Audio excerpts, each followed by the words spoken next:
somewhere along the lines of spiritual history, church, Jesus went from being Lord to being waiter. He is Lord, friend. If you don't have that simple concept right at the very beginning of your relationship with God, you don't have real Christianity. If it's not true Christianity, guess what? It has no saving power. And so we present a Jesus that we think people really want rather than a Jesus that is really who He is. We actually set people up to be offended by the real Jesus because we do not present the real Jesus to them. We actually create the greater possibility of people stumbling by creating a false reality of who Jesus is. Because then they get into the relationship and God expects more out of them. And they realize that this is not as easy as it was presented to me. Just get saved and everything's going to be perfect. Are you kidding me? The world is a wilderness. Life is a journey. When you get Christ, the Son of God comes and walks with you through it. But it doesn't change everything. You have an advocate with the Father. There are benefits. But friend, you're still going to have to walk this thing out.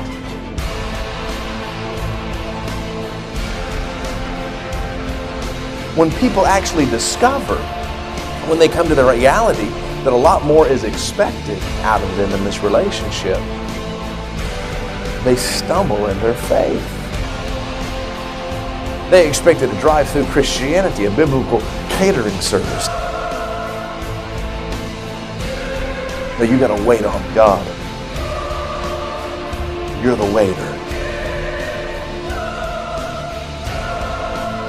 Matthew 28, verse number 19, Jesus said, "Go therefore and make disciples." We're supposed to make disciples, not customers. We have not created believers. We've created needers. And this Curbside Jesus has created what I like to call high-maintenance believers. They need, they want, they expect so much. Believers that expect Jesus to be there when they snap their fingers, fix their problems right now, God. Wipe away all their pain. Never allow a crisis in their life. Friends, Jesus is not our delivery service. He is Lord. And you got to remember that. See, real believers, like the wise men, they still seek Him. They still seek God. They still seek Jesus. He will find you. Listen. But when He finds you, He's going to say, "Follow me." He's not going to follow you. He's not your waiter. You're His. You've got to go after God, friend. You've got to maintain that, and when you fall short, you've got to get back up and go again. Quit expecting God to always go after you. At some point, you're going to have to grow up and go after Him. You don't need a preacher, you need a Lord. You don't need a prophet, you need the Son of God. You need Him. He don't need you. He wants you, but He doesn't need you. God's not in need today. You understand that? Most people aren't looking for a church to serve in. They're looking for a church to serve them. Most people are not looking for a church to worship in. They're looking for a church to worship them.